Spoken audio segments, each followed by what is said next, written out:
C'est la grève. Nous venons ce dimanche d'ouvrir le mois de décembre. Un mois qui évoque ici dans notre terre de France d'origine chrétienne un certain nombre de choses comme, bien sûr, le dernier mois de l'année et donc bientôt l'heure des bilans. Mais aussi le 25, Noël, cette fête qui célèbre pour les chrétiens la venue du Sauveur. Mais sans oublier aussi le Père Noël et ses cadeaux. Et puis les retrouvailles en famille, les bons repas, bref, beaucoup de joie et d'attente fébrile autour des événements marquant cette date. Un événement pourtant s'invite en ce début de mois et nul, aujourd'hui, ne sait et ne peut prédire son impact ni sa durée. Je veux parler des grèves annoncées à partir du 5 décembre, ainsi que les jours suivants. La raison de cette grogne, la modification du calcul des retraites des régimes spéciaux envisagés par le gouvernement français. Ah, c'est donc un nouveau problème qui vient de surgir en France et que l'on n'avait pas vu venir peut-être. Non, pas du tout. C'est même un très vieux problème et qui refait surface régulièrement, mais qu'aucun gouvernement n'a jamais pu résoudre. Chaque fois, en fait, qu'un gouvernement essaie de mettre un peu d'ordre dans cette législation, qui, entre régime général et régimes spéciaux, qui ne compte pas moins de 42 législations différentes et donc 42 façons de calculer les montants des retraites ainsi que l'âge de partir à la retraite, les syndicats s'interposent et font bloc pour empêcher toute remise en question. Mais commençons par le commencement. La retraite fut créée en France avec la publication de l'ordonnance du 19 octobre 1945. Les cotisations versées par les actifs devaient désormais servir à payer immédiatement les pensions de retraités. Le régime par répartition était né et l'âge légal de départ à la retraite fixé à 65 ans. Et puis, au cours du temps, les régimes spéciaux sont apparus et sont venus se greffer avec leurs particularités propres dues aux conditions spécifiques à chaque communauté, comme la pénibilité du travail ou les horaires de nuit. Bref, c'est aujourd'hui 42 systèmes qui cohabitent et chacun, bien sûr, exige la préservation de ce que l'on appelle les acquis sociaux. Pas question donc de négocier. Mais pourquoi vouloir renégocier? Pourquoi ne pas laisser les choses en place et telles qu'elles ont été négociées au départ?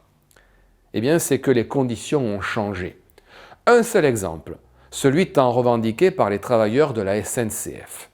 Ces chiffres, je les ai entendus ce matin, même sur une radio nationale.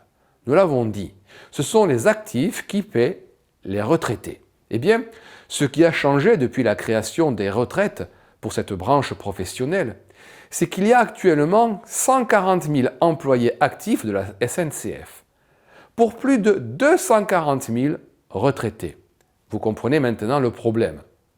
Comme il n'est pas question de faire porter sur les actifs seuls le versement des pensions des retraités de leur branche, c'est donc l'État, donc le peuple tout entier, qui doit rajouter les 3,3 milliards d'euros qui manquent chaque année pour payer les retraités de cette profession.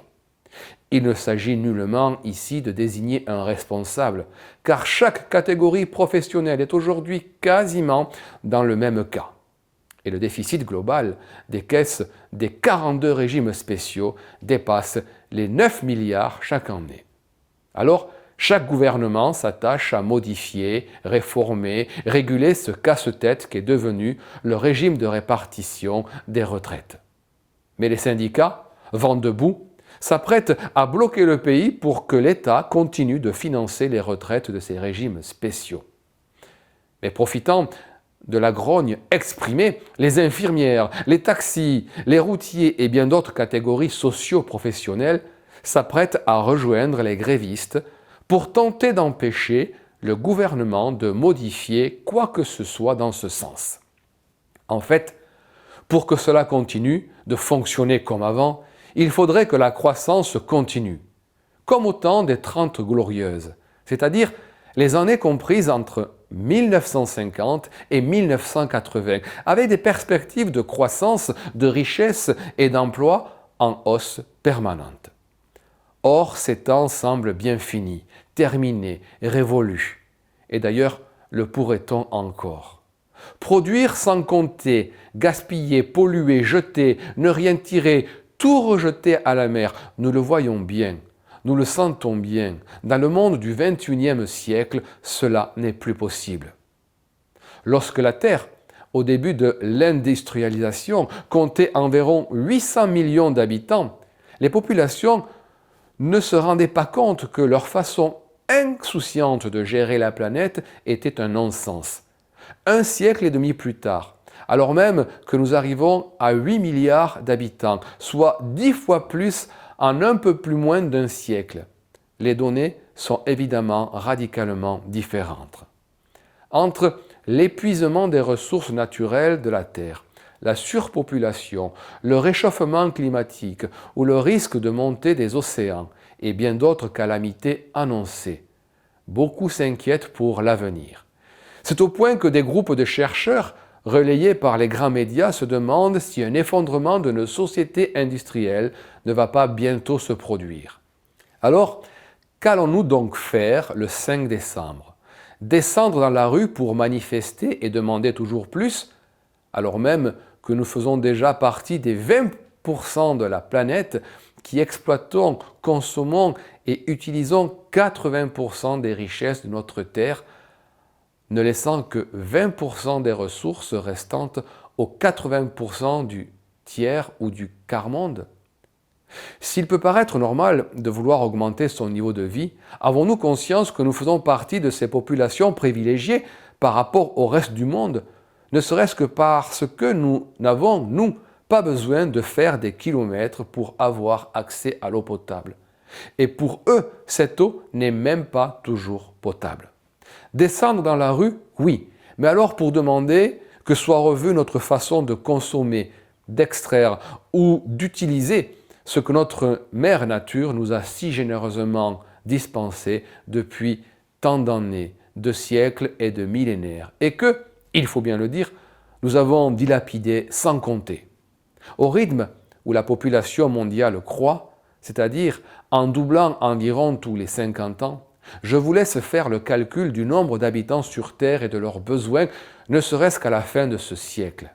C'est tout simplement vertigineux. Pourquoi donc défiler le 5 décembre? Pour quelles revendications? Mais pour réclamer de meilleures conditions de vie pour le futur, bien sûr.